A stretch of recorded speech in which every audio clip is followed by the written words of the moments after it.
Hi, Matt's daughter here. I just wanted to jump in really quick and say thank you to everyone who supports the program. It means a lot.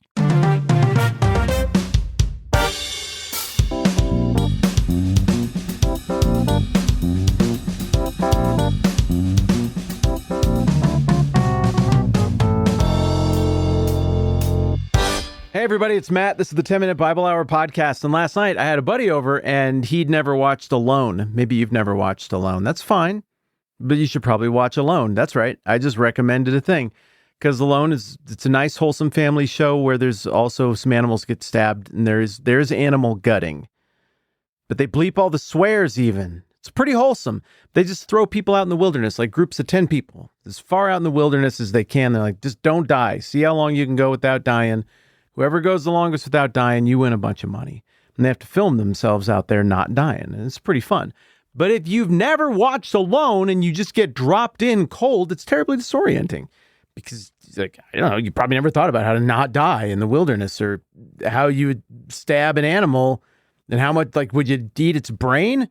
Well, if you watched Alone a lot, you know you want those omega-3s and those fatty acids, or you're not going to be able to maintain your cognitive function under that kind of duress.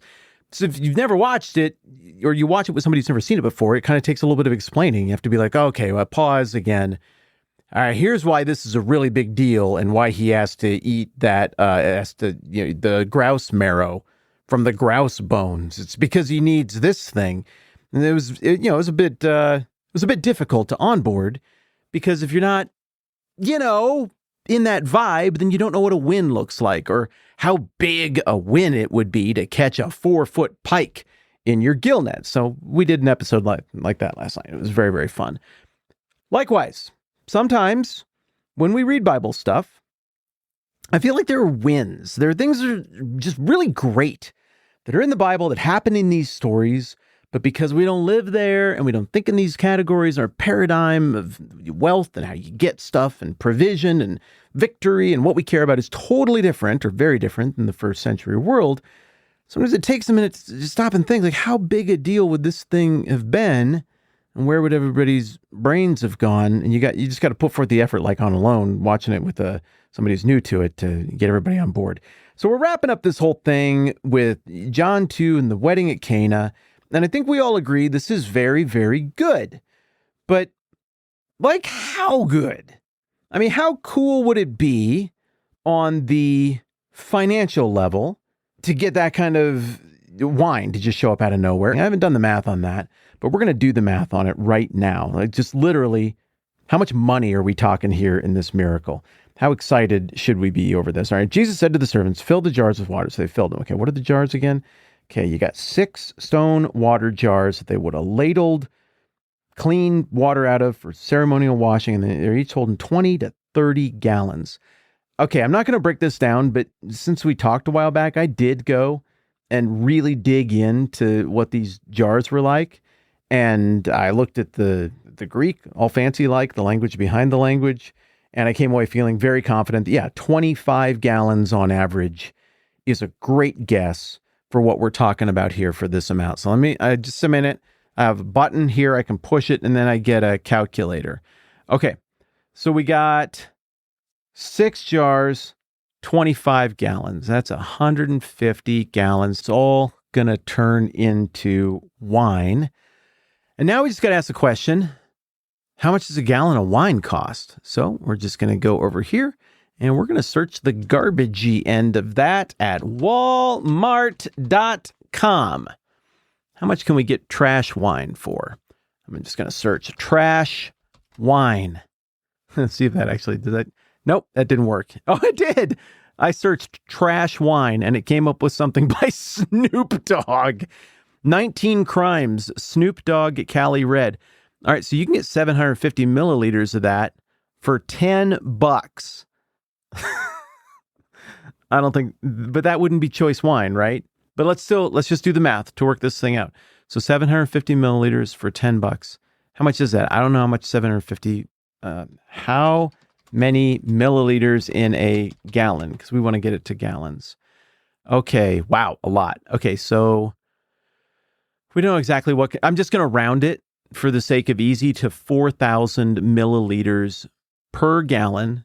All right, so it's going to take about 5 of these bottles of Snoop Dogg wine to equal a gallon, and that's $10 each, so $50. And then we multiply that by 150 gallons. That's what we want to know. Okay, so if this miracle was Jesus converting the ceremonial washing water into 19 Crimes Snoop Dogg Cali Red California red wine by Snoop Dogg from Walmart on sale, that would have been an $800 miracle. That doesn't move the needle for me. I think it was much better wine than that. So let me just Google something new. Really fancy wine. Okay, I mistyped the word really. That's really Whitman.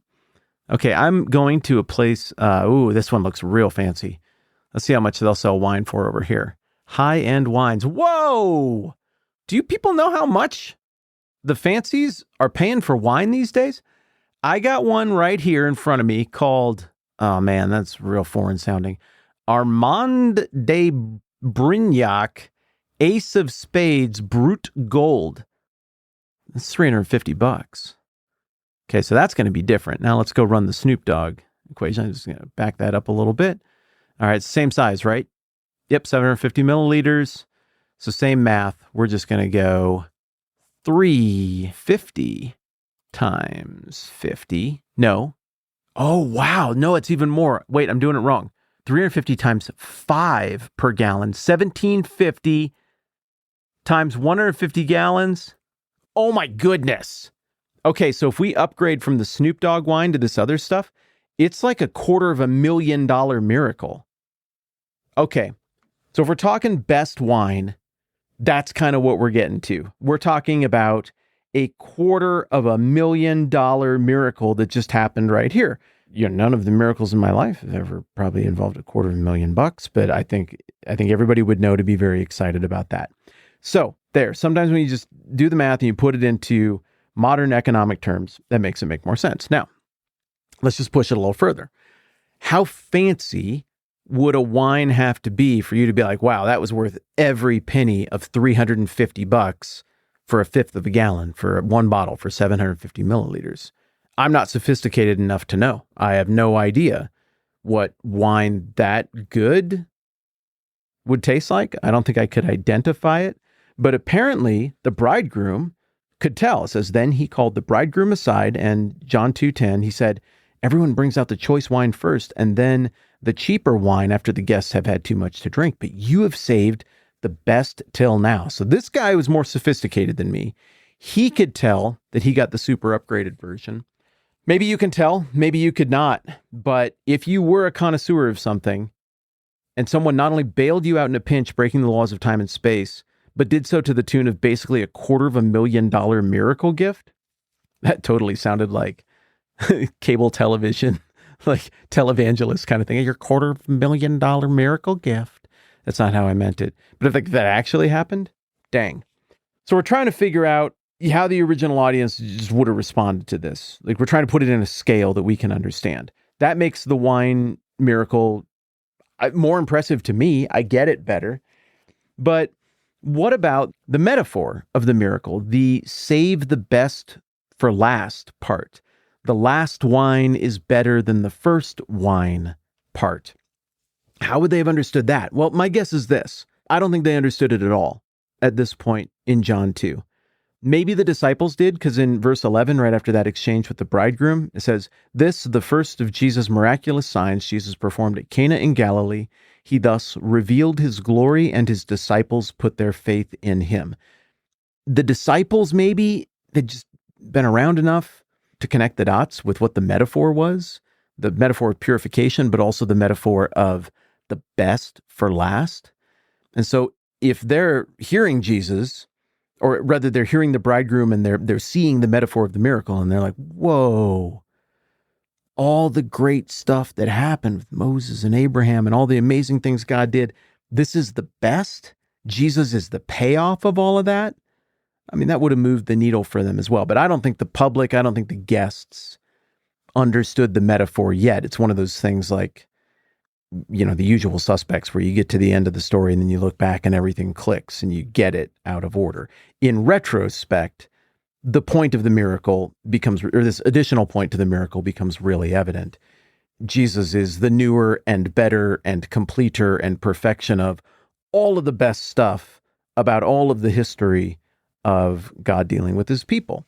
I don't want to just say that, like, oh, the Bible says that Jesus is the best wine that came out last. What he brings is the best wine. I want to actually go and look at it, because there's a pattern in the New Testament of, oftentimes just explicitly, the New Testament having quotes where it's like, well, Jesus is better than this guy. Jesus is better than that guy. Jesus is better than this thing. So we're actually going to go look at that tomorrow, and then we're going to move off of the wedding at Cana. So my final thoughts, a little recommendation roundup here on the way out the door, because I don't want there to be ambiguity or confusion. Things I recommend. 1, watching Alone. I think it's a nice show. I think it'll probably work for you. 2, appreciating things deeply enough that you can be a connoisseur of something in this life, that you would have the distinguishing taste on something that you know well enough to know the difference between the cheap Snoop Dogg Walmart version and the really fancy, nice version. You know, whether that should be wine or not, well, that gets me into my second set, which is not necessarily recommendation roundup for today. I do not necessarily recommend any of these wines because I've never had any of them, and I wouldn't know a good wine if you smash me in the face with the bottle. So I'm not somebody to take advice from in that regard. And I also do not recommend stabbing wild animals unless you are very, very hungry. Cool. I think we covered all the bases. This has been a lovely time for me. I hope it has been for you as well. I'm Matt. This is the 10-Minute Bible Hour podcast. Let's do this again soon.